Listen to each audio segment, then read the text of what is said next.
Bakit kami Duterte? Sa mga kandidato ngayon, si Mayor lang ang may karanasan sa lahat ng sangay ng gobyerno.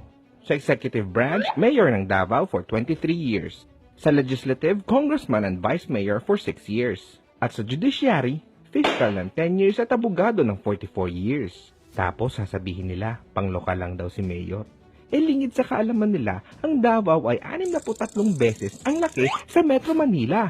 Kahit pagsamasamahin mo pa ang buong bayan sa NCR, mas malaki pa rin ang 4 na beses ang Davao. Pero hindi ang laki ng bayan ang issue dito. Ang issue, krimen, droga at korupsyon. Sa usapang krimen, si Mayor ay binabatikos na nagpapapatay daw ng mga kriminal. Tanong, sa kasalukuyang sistema ng Pilipinas, sino ang takot? Ang mga kriminal sa mga taong sumusunod sa batas? O ang tao sa kriminal? Normal ba yan? Tapos magtataka tayo kung bakit nagagalit at napapamura si Mayor. Galit si Mayor sa drogista, kriminal at kurakot. Opresyon ito sa mga Filipino. Droga.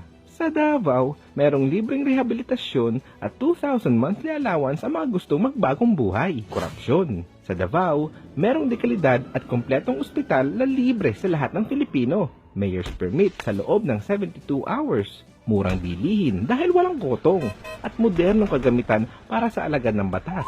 At dahil dyan, ligtas at panatag ang karaniwang tao. 24 oras nakahanda ang Central 911 para rumisponde sa anumang pangyayari. Alam nyo ba na meron lamang 3 911 system sa buong mundo? Nariyan ang Amerika, Canada at Davao.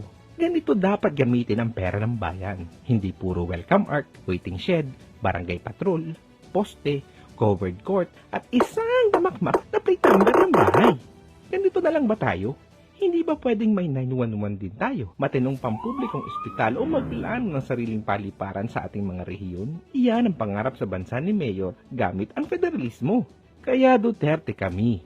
Hindi dahil uso, hindi dahil sikat. Prinsipyo, liderato, ideolohiya at subok ng may nagawa na. Kaya Duterte kami.